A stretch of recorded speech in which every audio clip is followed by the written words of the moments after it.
The Quarantine Chronicles. Welcome to Rage Against the Mainstream, your full spectrum source for all things music, insight, and opinion. This is episode number 4 of your new favorite miniseries, The Quarantine Chronicles. Today is May 4th, 2020. So, how you guys doing this evening or this morning, depending on when, depending on whenever any of these pretty listeners are listening? Doing well. I'm going to say May the 4th be with you all. Yeah. I'm more about the May Day vibe.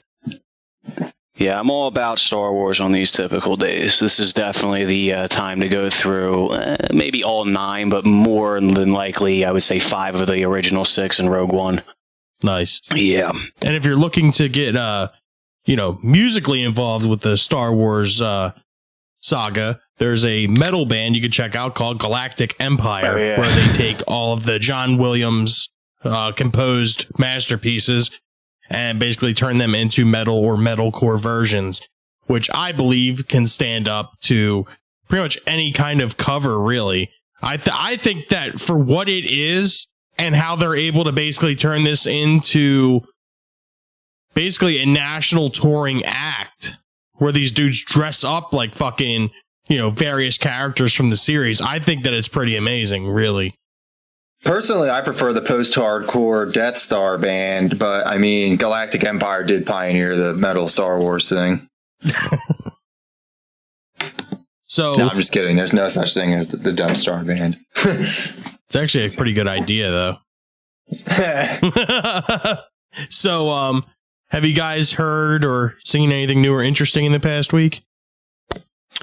I didn't mention this last week, even though it's been out for a period of time. It came out, I want to say like 2 weeks ago, was that new Warbringer album that me and you have been discussing, Bill. Yeah.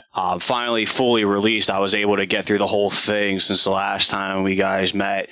And it's good. It's like Black Dahlia Murder dropped their new album, Lamb of God's dropping new stuff, and then Warbringer, I constantly just add all the new albums that are coming out, so when they come out, they pop up on the first thing. So I was able to listen to it, and it's good. It's like every 80s, 90s thrash band that you listen to, they're kind of taking that sound and recreating it, obviously to be their own, but give you kind of that comfort feeling that there's still bands that sound like their predecessors. So it gives you new music by artists that sound very familiar. I mean, they sound like Demolition Hammer, Municipal Waste has the same sound too. But they give you that old school, thrash sound and keep it quality. Good. It's a good listen. It's nothing crazy, but it's a good listen. Fucking A. What about you, Connor? I'm going to recommend my buddy's new band, LCD-10. They just put out a tape called Pleasure for Everyone. Nice. You could check out, The Pigs 1+2, maybe. Sweet. My new or interesting actually isn't new, but it's definitely interesting. After the passing of Suicide Silence vocalist Mitch Lucker, the band took it upon themselves to have a benefit concert in his honor to basically pay for, funeral expenses and basically have a savings for the daughter and wife that Mitch had left behind. This show was basically a greatest hits show, if you would, from basically the whole catalog of Suicide Silence at that point in time. With every song, they brought out different vocalists and various other musicians to basically be part of the backing band or whatever. And, they had everyone ranging from Phil from fucking Whitechapel to Tim Lambesis from As I Lay Dying, Randy Blythe from Lamb of God, Austin Carlisle. They had a bunch of fucking dudes out and did this shit. They had Rob Flynn from Machine Head. He was out there and played a few songs with these guys. But probably the standout and the interesting thing is they had a live recorded version of Suicide Silence covering the Deftones' Engine Number 9, which is a fucking insane cover to begin with on the studio version. Didn't they do that cover a while ago? Yeah, but what they did was the band played it live and they had a pre-recorded audio track of Mitch doing it. So it was like they played one last song with him like as a band, I guess, because at that point in time, the band's future was unclear before they made the terrible decision of getting Eddie from All Shall Perish and basically the band diving farther into shit and no one cares to listen to them anymore. But if you have the chance to check it out, it's called The Beginning is the End, or The End is the Beginning, Mitch Lucker Memorial Concert, and then check out Engine Number 9, a good Deftones song, and also a pretty good fucking cover by Suicide Silence. Yeah, you had sent me that video, Bill, with the with Randy. You Only Live Once with Randy Blythe, and like, you know my feel about like Suicide Silence, like the backstory and everything like that on the Benefit. Obviously, you can't knock that. It's really inspirational. It's really cool and stuff. You know, Suicide Silence as a whole, they're just not my brand of metal, I guess you could say. But the Randy Blythe set that you showed me, that was actually pretty fucking cool. I think it's just like Randy brings that like level of energy, and due to the circumstances, like it was actually a decent watch. Dude, he could be in front of the fucking Wiggles and he can get a fucking group of 4-year-olds to start circle pitting. Yeah, he's just got that level of, and just for his age to be up there the way he is, it's like, it's not even like awkward to see someone like him move around like there. Like, it really just, you can't help but move when you go to a Lamb of God show. And this video, or the one that I sent you, was actually right after he got out of the Czech prison. Oh yeah, he wrote that fucking song on the latest album before this one. I forget what it was called, but yeah, that was like all based off of that when he got something with like immigration papers or something. Yeah, or they man, thought they thought he killed somebody or something. He got like caught up in some weird fucking... He threw a kid off stage, or like pushed him off stage, and the kid tripped and fell and hit his head and died of a brain swelling a couple days after. Unbelievable. Yeah, that's right. I mean, if this were an American show, they would just be like, oh, okay. Yeah, this idiot jumped off stage. Going into. Exactly. I mean, you think about like G.G. Allen concerts. You didn't see that guy sitting in fucking front of courtrooms. I mean, I'm pretty sure he like raped people, like physically actually raped people on stage. Well, Connor might know better than we do. Like, how is like the law system in like Czech and shit like that, Connor? Are they like worse than we are? It's probably about the same. Okay. Yeah. But yeah, if you guys maybe a little more strict. Okay. Yeah. Yeah, so pretty much if any of you listeners out there haven't heard it yet, I would go out and check that out. It's called The End is the Beginning. And pretty much any of the covers or any of the songs that are on there are good, but the Deftones cover of Engine Number 9 is pretty fucking sweet. So I guess let's get into On This Day in Mini Music History. Do you want to you want to start this one off, Connor? Because this is a good topic for you. Yeah, sure. Hold on. Sorry, I didn't pull up the. All right, I got it. 1970, later memorialized in the Neil Young song "Ohio," the United States National Guard fires on protester at Kent State University in Ohio, killing 4 students. 2 of whom weren't even protesting. The shameful event in American history leads to the formation of Devo, as Mark Mothersbaugh and Jerry Casale are both on campus and horrified by the events. That's wild that something like that can basically create Devo. Well, what's interesting, too, is that Devo gave Neil Young the idea for the title Rust Never Sleeps, because apparently Neil Young was like an early proponent of Devo, and they were already playing in Devo, and they were also working as like ad jingle makers, and they were working for Rust-Oleum, and they were trying to make a jingle call that revolved around Rust Never Sleeps, and Neil Young like asked if he could use it or something. Oh shit, that's kind of cool. Yeah. Then obviously we know the story of Devo. And fun fact with Devo, Tool actually took Devo as an inspiration when they started their band. Really? We are Devo. Yeah, they know Devo as one of their inspirations in the book I read on them as like, you know, obviously their influences before they started actually Tool, but they all had huge influences driven from Devo. I think Mark Mothersbaugh made the music for Rugrats. I was literally just getting ready to say that. I was gonna say like another fun fact. Do you remember that show Rugrats? Oh, everyone remembers Rugrats. Oh yeah, you either had to be under a rock or you had to have parents that didn't believe in TV to not know what Rugrats was. You'd have to be a fucking idiot to not know what Rugrats is. Yeah. You have to be a Honestly, fucking though, idiot. dude. Yeah, I'm trying to even think like kids that like my sister's kids and stuff. They still know Rugrats. Dude, everybody knows what Rugrats is. Adults and children alike. I mean, we're basically almost in our fucking 30s and we're talking about it. Yeah, it's true. Someone taking us into the 90s, or am I going? I'll take us into the 90s with David Bowie. Yeah, take it. In 1990, one of Connor's favorite artists, David Bowie's ex-wife, not true, Angela, goes on the Joan Rivers show and says that she once walked in on Bowie and Mick Jagger naked in a bed. How shocking.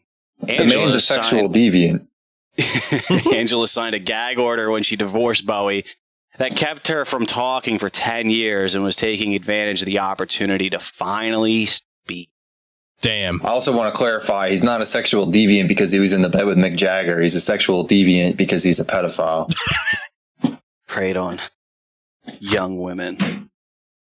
And so was Jimmy Page. However, that's only 1/4 of Led Zeppelin too. He wrote Stairway to Heaven. Led Zeppelin. Yeah. That's 1/4 of Led Zeppelin. Completely different story. 3 out of 4 members of Led Zeppelin were completely fine, upstanding young men. Speaking, John Bonham was practically a saint. Yeah. Okay.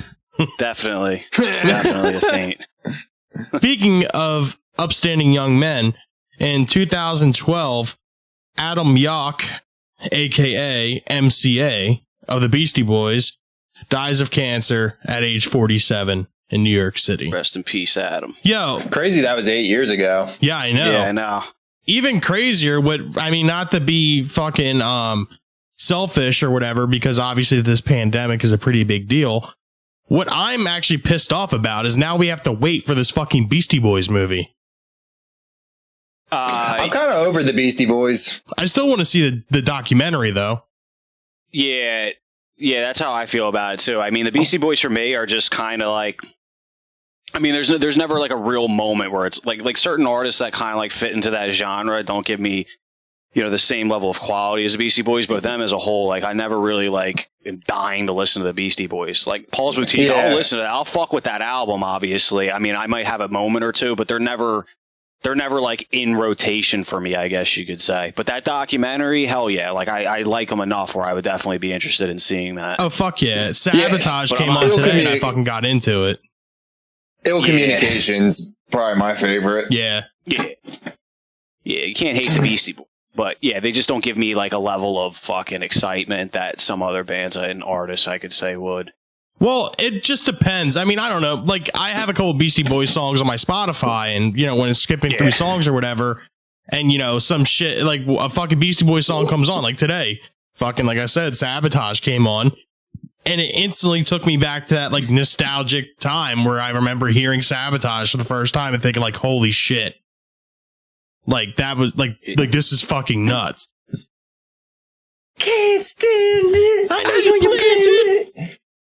And plus to find out that they played the fucking instruments on that track and then played it live on Saturday Night Live. Like that's cool to me. Yeah. Like it's like I don't know. I mean, you never see like rap artists actually performing their songs, and then you see the Beastie Boys fucking coming out there and fucking actually being a band, and it's like, oh shit. Well, they started off as a punk band, and then rap started taking off more so in the 80s than punk did. So they said, all right, fuck it, let's do rap. Yeah, exactly. That's what I'm saying. But they took that direction and kind of went the right way. But then you got to obviously think of like some other artists that kind of transcended with that idea of blending rock and rap and giving that same type of vibe. And I'm not going to name the artist, but we have one in mind that totally ruined that idea of a genre. Well, I mean, there's bands that didn't ruin it either, like The Roots. Yeah, of course. Yeah, or Rage Against the Machine. But here's even so though, dude, I will probably overall I would probably listen to the Roots today more than I would listen to the Beastie Boys. Yeah, 100%. Like there's like a level of more like talent and like seriousness that comes from the Roots that makes it that much more enjoyable.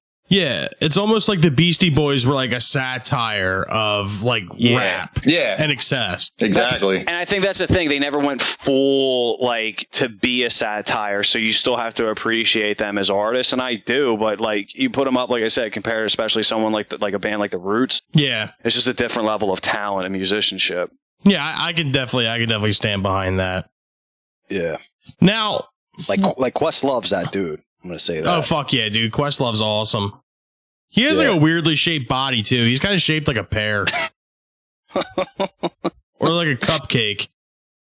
He's shaped like an upside down cupcake. Do you think Questlove is shaped like a pear? Hit us up on our social medias. Like, dude, you can't tell me you didn't stare at him one time and go like, man, that dude's fucking like oddly shaped. Yeah, I can get down with that. It looks like he's wearing like a fucking pool float. Like underneath his jacket. Maybe he's got fucking like an ulcer. That's like, I don't know, dude. He's probably got health issues. Let's not hate on Questlove at this point in time for his oddly shaped body. Oh, I'm not hating on him. I'm just saying, like, as a music fan, like I'd be drawn to listen to the Doors because I want to hear what this goofy shaped motherfucker is able to play. True. And now to get into our main topic, speaking of oddly shaped bodies. Our main topic today is, now the way we'll break it down is, all right, prominent artists that were once in very established bands that then later established solo careers and were either A, successful, B, okay, or C, like there was a total shit show. All right. So, I mean, we have a list. Every Ramone was a total shit show. Every single one. Yeah, you could say that. But I think what we should do is kind of come up with, rattle off a few and then come to a general consensus, like have our each individual, like who was in a band that was thriving and who had an equal, if not better, solo career. Okay, so what do we want to take turns? Do you just want to have a general conversation? Bill, you can start it off and then like kind of rattle off some and we can discuss them. And then, like I said, we can probably just come down to a general consensus. All right. Well, I mean, if we're talking about solo artists that were in successful bands that had either gone on to be as successful or if not more, you can't have this conversation without mentioning Ozzy Osbourne. You really can't. I mean, especially, you know, like you think of the impact that Black Sabbath had. Granted, Ozzy did not have that impact as a solo artist, but Ozzy probably sold more. Oh, Ozzy definitely sold more. But like I'm saying, though, like obviously, like Ozzy's solo career doesn't have as much of an impact in, you know, like music history as Black Sabbath does. But he definitely sold way more and became a household name. Like if Ozzy never went on a solo career, like it wouldn't be like, oh, that's Ozzy Osbourne. It's like, oh, that's that guy from Black Sabbath. Well, it's also too when you talk. He's more famous than Black Sabbath, is what I was going to say. More people know the name Ozzy Osbourne than Black Sabbath, or even just Ozzy. Yeah, I mean, if you think especially too now with like what he did with Post Malone, like experiencing to a whole nother generation, but you figure most people our age and older will know Ozzy hand in hand with Black Sabbath. Like, and then people from the 90s know Ozfest. Yeah, of course. Or even the TV show. But even those people like in the 90s, and I'm not hating on newer generations, still didn't carry the level of ignorance to realize, like, all right, if you look up Ozzy Osbourne, more than likely, if you, at any point, you're going to know Black Sabbath. Or if you're going to Ozfest and you ever get in a conversation like, oh, who's this based after? Ozzy Osbourne. Yeah. And then if you ever get in a conversation like Black Sabbath's getting brought up at some point, even if you're just talking about Ozzy Osbourne. Oh, exactly. Now, if we want to talk about someone else, I mean, we all have our separate opinions on this next artist. I know where you're going with this, yes. But you have to think about the career that he had. He started out as the singer of Montrose. Then he really didn't have that much of a career. What? I said, bro, he really didn't have that much of a career. So anyways, he was the guitar player and singer in Montrose. His career is pretty much Van Halen. Then he went on to a successful solo career before Van Halen. Then he was in Van Halen. Then he had a successful solo career after Van Halen. And now he's in another successful band. Whoa. After Van Halen? Yeah, after Van Halen, he had successful solo albums, 100%. I don't know about successful. I mean, just because he decided to put out more solo albums. Okay, well, maybe not to the level of VOA or 5150 or OU812, but they were still not fucking total trash albums. The singer, of course, is Sammy Hagar. It's a crazy story when you think about it because of the band that he was in. And you have many bands that even we look up to that would cite Montrose as a major influence. So not only has that happened, but then he had the solo career. He blew up. He was as big as Van Halen before he even joined Van Halen. And that's a fucking fact. VOA had sold higher than 1984 before he joined. Well, of course, VOA had I Can't Drive 55 on it, but still. VOA is only platinum, and 1984 is 10 times platinum. At the point in time, though. The last time that Sammy Hagar went even gold was the album after that, on I Never Said Goodbye. His solo career began to tank after that. Okay. Especially during the Sammy Hagar and the Wabaritas era. Well, regardless, the best shit he ever did was Chickenfoot. And now he's in the circle. Chickenfoot. Yeah, Chickenfoot with Joe Satriani. Yeah, I remember Chickenfoot. And then now he's in the circle with Jason Bonham. And that shit's fucking tight.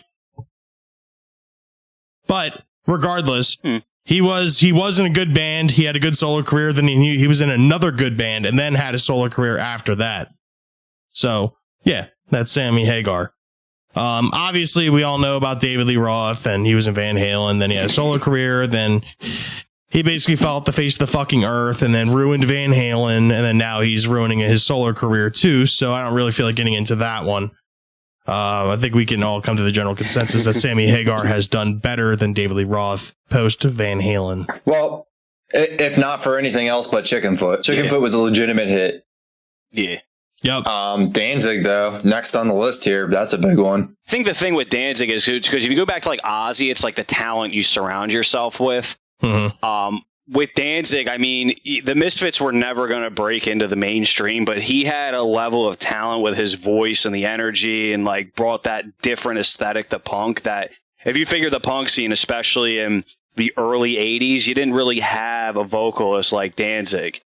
And obviously, after Earth AD and the sound for him to break out, that first Danzig album, I mean, fucking Mother hit on Guitar Hero at one point. Then it wasn't a Guitar Hero. It was 2? The first one. Or it was either the first or second, but it was early.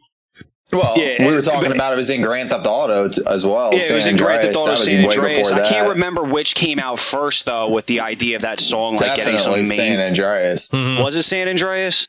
Definitely, before Rock Band and Guitar Hero. Yeah. All right. So, I mean, either way, it kind of like put him towards like a mainstream sound, but allowed that to even make the Misfits bigger than they were, because the Misfits already had a huge cult following. But that first Danzig album, I mean, he had 2 very successful careers. Now even touring as with the Misfits and the original lineup with Dave Lombardo, and AC Slay. But dude, those first 3 Danzig albums actually are just as good, even depending on who you ask, as good, if not better, than the first like original 3 Misfit albums that he did with them. I'll agree with that 100%. I wouldn't go that far. Dude, I'm saying though, but it all depends because it's such different sounds. So you could get somebody that likes Danzig because of the quality of metal that it brings and doesn't have an ear for punk. It's like that same debate about like metal, like metalheads liking Motorhead and punks liking Motorhead as well, but totally not being able to blend the genre for someone who like really listens to punk and hates metal and vice versa. Yeah. Like Danzig really broke that barrier. I'm only really familiar with 1 and 2, the first one in Lucifuge, but yeah, you gotta listen to How the Gods Kill too. Danzig 3 is fucking awesome. The newest one was complete shit. Oh yeah, everything. Even everything like 4 is listenable as well, but everything after 4, in my opinion, he got to like Vargs Vergens from like Burzum, got super experimental and weird and like industrial sounding. Pretty much after Danzig got knocked out famously on YouTube is probably when his solo career took a tank. Everything went downhill from there. Yeah, yes. Like we got to like expose that Danzig, as big as he looked and. He's just a little guy. Videos and stuff. He's like what? He's like my height. I'm like 5'6", 5'5". I think Danzig. I think he's like 5'5". Yeah. I could see like alternative kids in like the late 80s and early 90s who were like, and like Guns N' Roses was like their guilty pleasure, but like they liked hard rock, like Danzig being like something they were really excited about. Like, Fuck yeah. I could listen to some hard rock around my Sonic Youth friends or whatever. Yeah. But definitely with those like first three, I'm gonna say Danzig albums. I mean, because again, I can't ever compare it to really the Misfits. It's a totally different sound. It's even like, you know, another Misfits singer, Michael Graves. I mean, you go to the Graves era albums are so much different than the Danzig era albums that when people say one era is better than the other, I listen to it. Yes, they're two different I consider bands. them both the Misfits, but it's just two different sounds. Yeah, you can't even compare them. Yeah, like, it's two different bands. Completely different. So, like, I can't... This was the Misfits for the 90s. I'll always go Danzig era is better. It's just my cup of tea, I guess you could say, when it comes to that quality of music.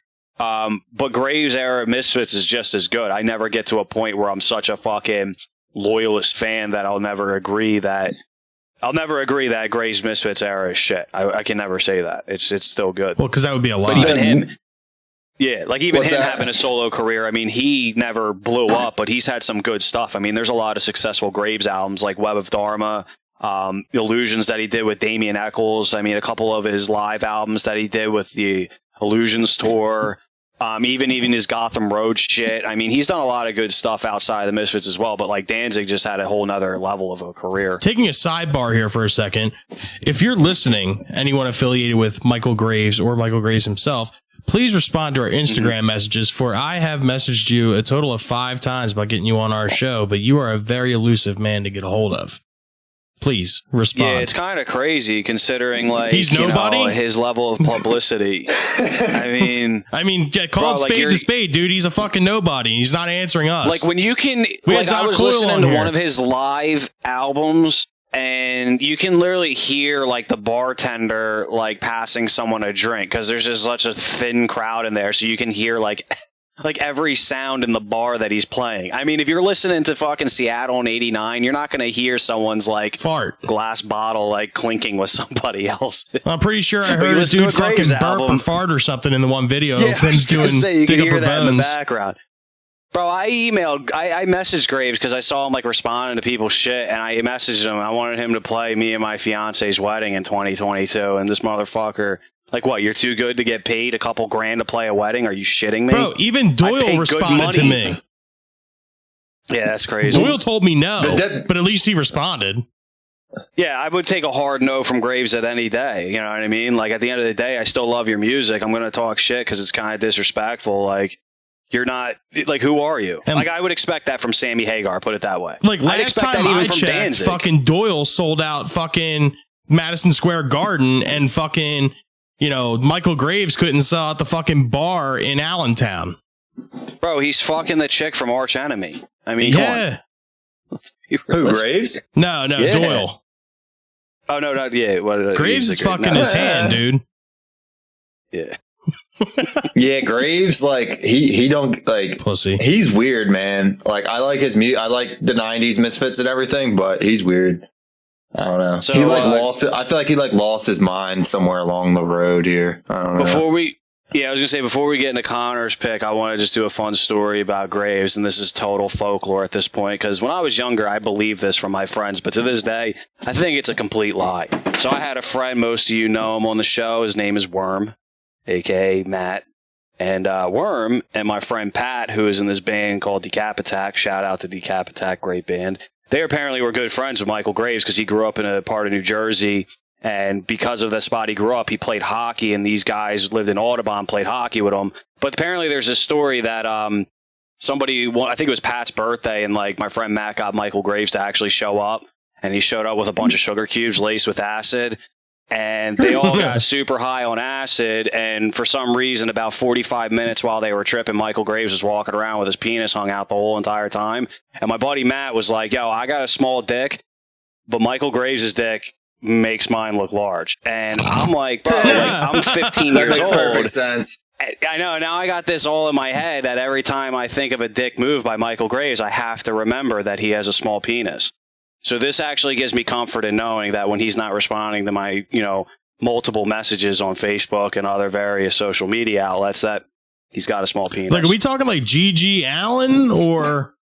We're talking like somewhere around that range. Yeah. Jesus Christ. Yeah.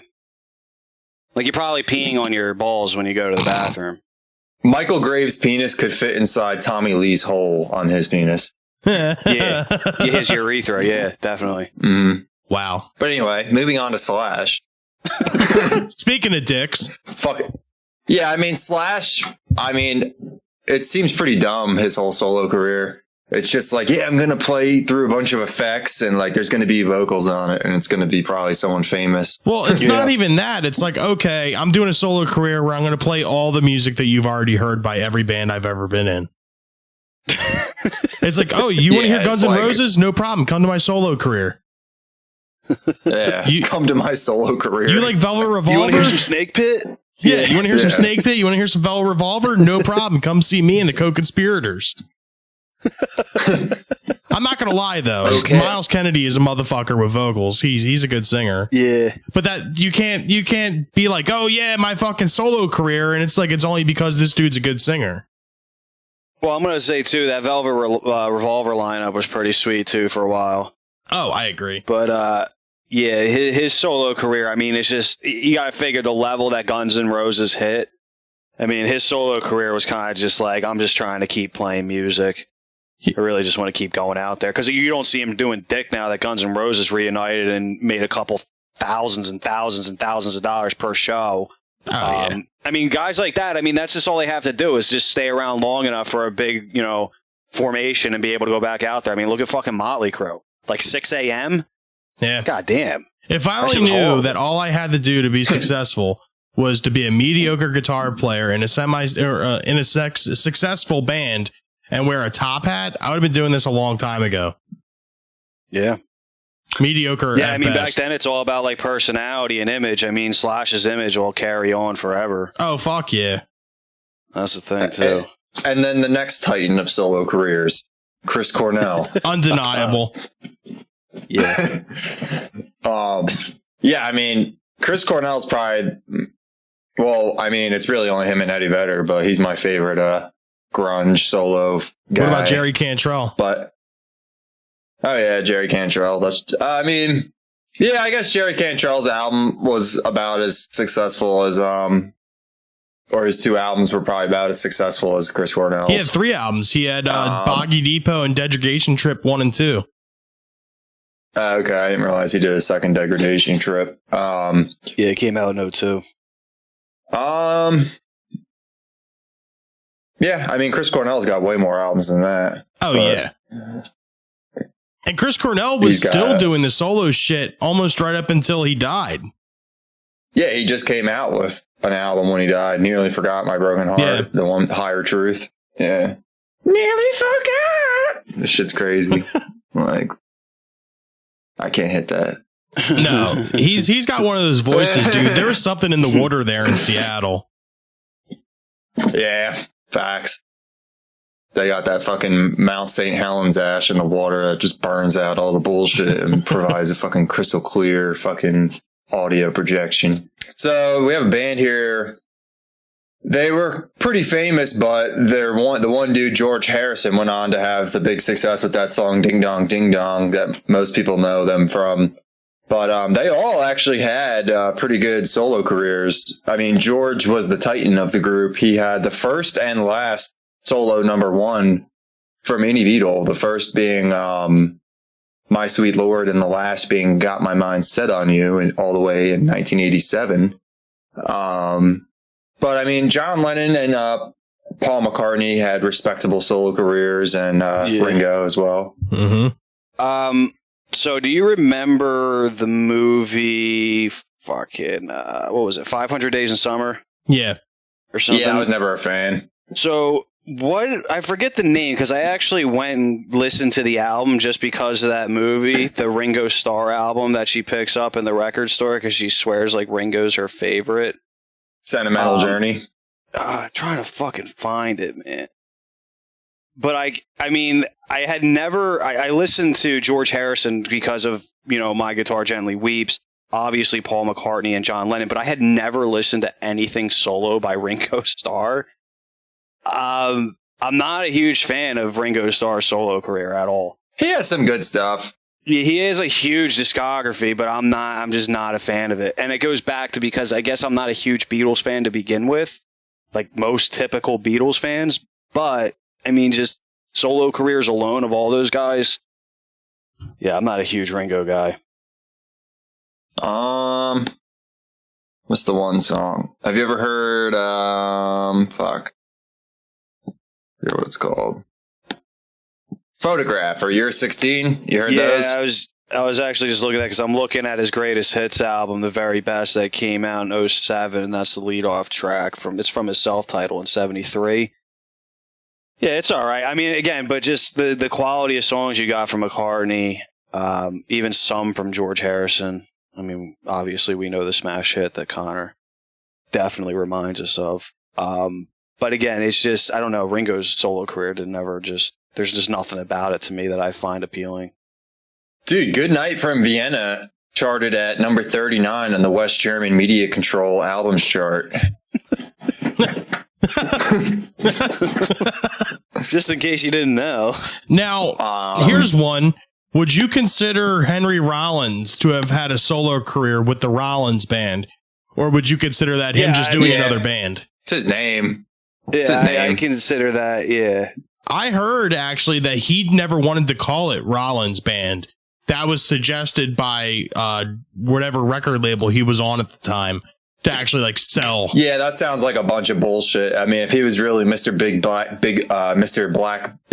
Flag Badass, then and if he didn't want the band named after him, I'm sure he could have swung it not happening. Yeah, that's one of the things I'll even tell you, and it may seem petty and stupid, but that's literally one of the things that turns me off about Rollins Band is just the name itself. Like, it just sounds so fucking corny. Yep.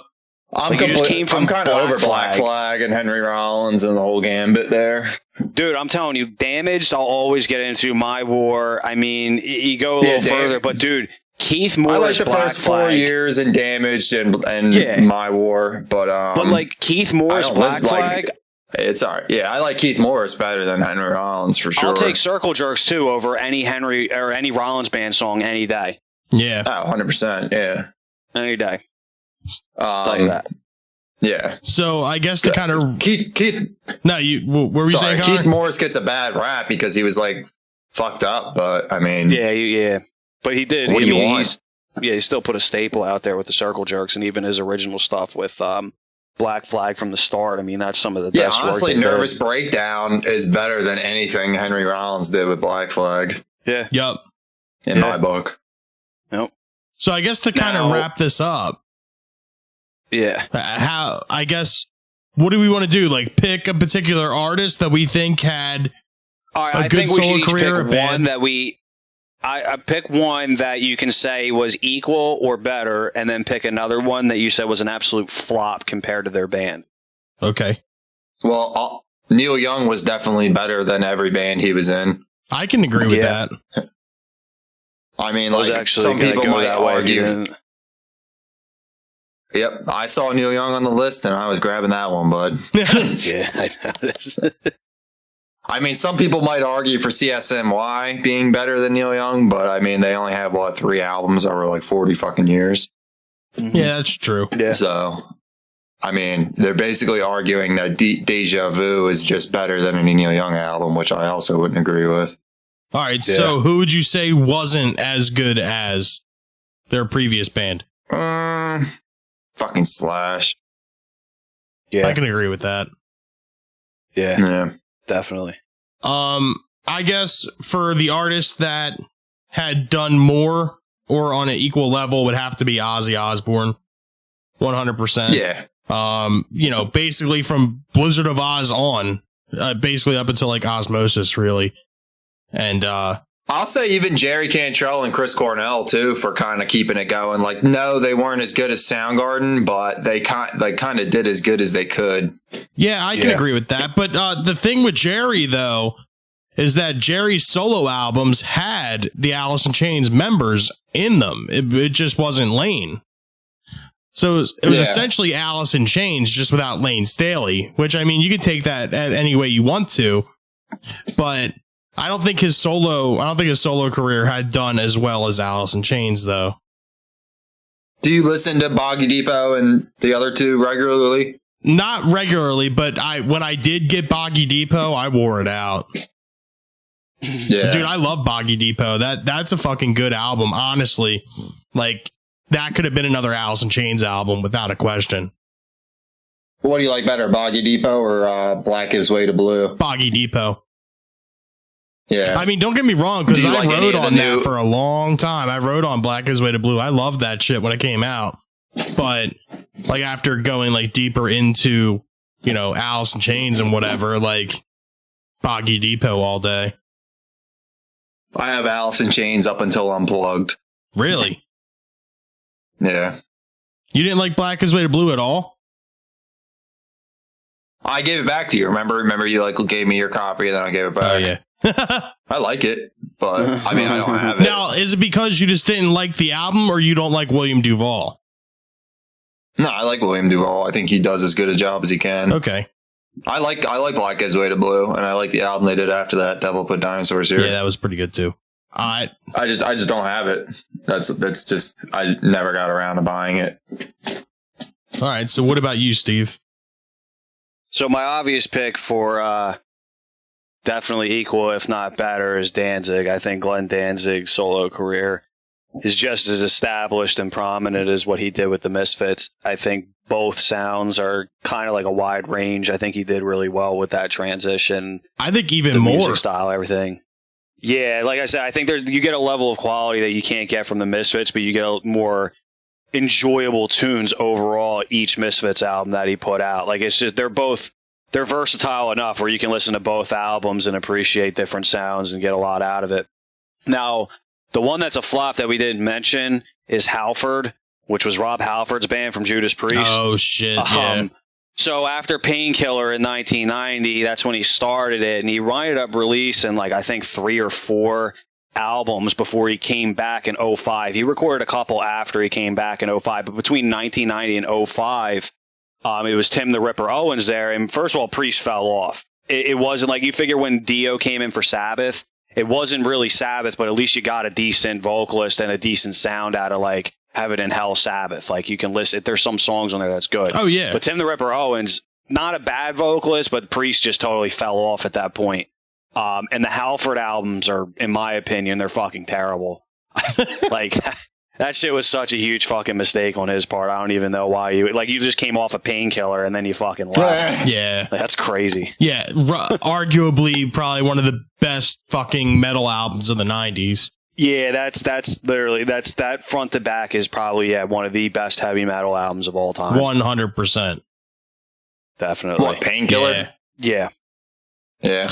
Yeah. So was Death's cover of that on an album, or was that just like in the ether? Yeah, it was or on whatever? Sound of Perseverance. It's the second to last track, I think. I think Voice Soul. Yes. Trying to Cool. remember. Yeah. So yeah, you heard it here. Slash is completely overrated, as he was on our greatest guitar player episode. Slash is overrated again with his solo career. Rob Halford couldn't live up to the hype of Judas Priest on his solo career, and George Harrison is still the greatest Beatle. Yes. All day. So, get into our personal suggestions for this week. Actually, I'll start this one off because this is going to basically go into what we were talking about. The artist is Alice in Chains. The album is Alice in Chains. And the song is Frogs. Yeah, it's a good song. Now, my reason for picking this is because to the average music fan that likes Alice in Chains, they probably know Them Bones and Man in the Box and all that other bullshit. In my opinion, I believe Frogs should have been one of the singles off of Self-Titled and not Again or Grind, because I think those two songs are some of the weakest on that whole album in general. And in my opinion, I think Frogs, if for an average music fan, this is the album that people sleep on because it's not Dirt or Facelift. And yeah, I just feel like there's a lot of hidden gems on this album, and this is one of them. I mean, I'm pretty sure you guys can agree with me on that. Oh, yeah. It's underrated. Definitely. Yeah. I mean, I also feel like this is the record where they kind of didn't care. Like, I feel like a lot of it was like forced almost. Like, all right, we have to get this done. And there wasn't as much careful and consideration that went into the songwriting process on this album either. I was going to say, too, the cool thing about Alice in Chains is just because I relate a lot with, like, obviously the lyrical content and the music, but, like, you can see, like, Lame was just getting darker and darker with each album. Listen to Sludge Factory. Especially the studio. Yeah, dude, Sludge Factory, honestly, Goddamn. that's, like, when that comes in on Unplugged, man, like, that's always been, like, that one song. It's just so dark. But fucking that album, I mean, they just set the bar so high, dude. That I think that's why a lot of people, like, kind of, like, mistalk, you know, like, don't really bring it up as much in conversation. Yeah. Because they set the bar so high. It's so hard to say that's better than Facelift or that's better than Dirt. Exactly. I'll put it above Sap any day of the week, but even Jar of Flies, I mean, it's just really difficult to put that up there with their level of work. I mean, they set the bar so high when they were with Lane. I mean, that's why I feel like I had to bring this up, because we do talk a lot about, you know, the first 4 releases from them, and we very rarely talk about self-titled. Yeah. So yeah, that's my suggestion for this week. True. Alice in Chains, Frogs. That's probably their most experimental album, I can agree with that 100%. Oh yeah. That's true. Yeah. Definitely. All right, so who wants to go next? What do you got, Connor? I got Stoner Witch by the Melvins from '94. The key track for the beginner listener, I would say, would be Junebug. Nice. Yeah. So I'm going to go Stoner back. Witch, and I'm sticking with it. I'm going to go back a little bit earlier and go to 1989 with the album The Real Thing by Faith No More. Nice. Okay. I'm going to say, just because the intro track from Out of Nowhere is just such a fucking groovy tune, I'm going to tell you, like, that's probably the highlight track for now. Epic's obviously very good. Surprise You're Dead. I mean, there's a lot of good fucking songs on there. Even the cover of War Pigs that's on there. It's so funny. I was going to choose Epic too, and I chose Frogs instead. Yeah, I'm saying from Out of Nowhere, I'm going to recommend off that album, but the album's The Real Thing, 1989 by Faith No More. Our group suggestion for this week is to check out the Adam Sandler classic. You guys didn't hear the conversation before the show started, but it could be a general consensus that this is the best Adam Sandler movie of all time. The movie in question is The Wedding Singer. Yeah, arguably his best work, arguably. Yeah. Somebody kill me, please.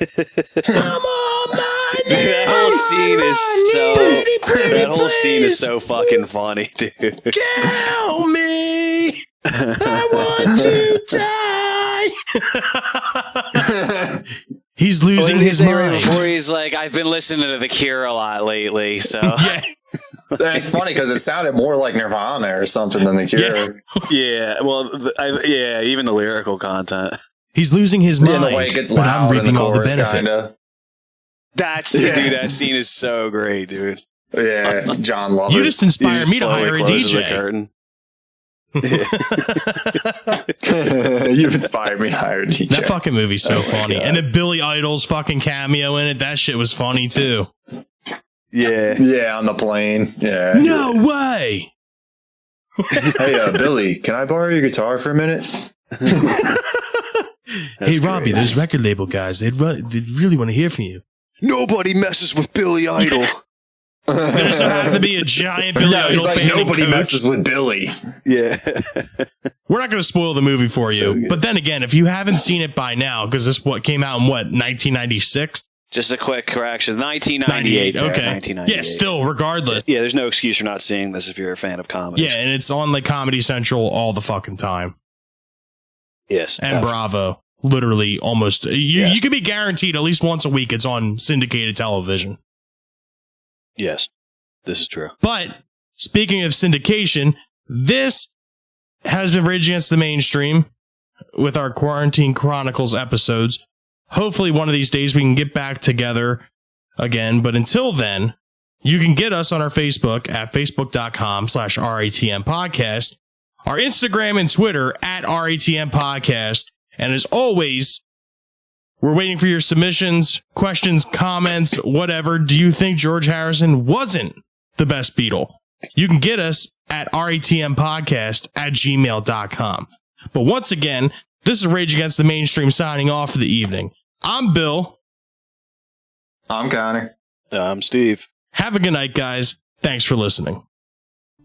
Hey, this is Jeff. And I'm Chris. We've been friends. Acquaintances. Nah, friends. Shipmates. Dude, come on, we've been friends. Fine, sure, whatever. We've been friends for 24. Whatever, dude. It's been a long time. Yeah, no kidding. We host a show called Round and Round. We discuss the And worst sometimes the best. headlines we can find, watch for signs of the Cold War heating up again, and desperately try to find some good news to celebrate. Occasionally, we delve into important topics impacting the world, the nation, or those around us. And every once in a while, we take a break from the real world to talk about new movies or to revisit and reimagine old movies we love. Find us at rnrthepodcast.com. Tweet us at rnrthepodcast and download Round and Round on Apple Podcast, Spotify, iHeartRadio, or wherever you cast your pods. Join us every Wednesday, won't you? I wouldn't recommend it. That's fine.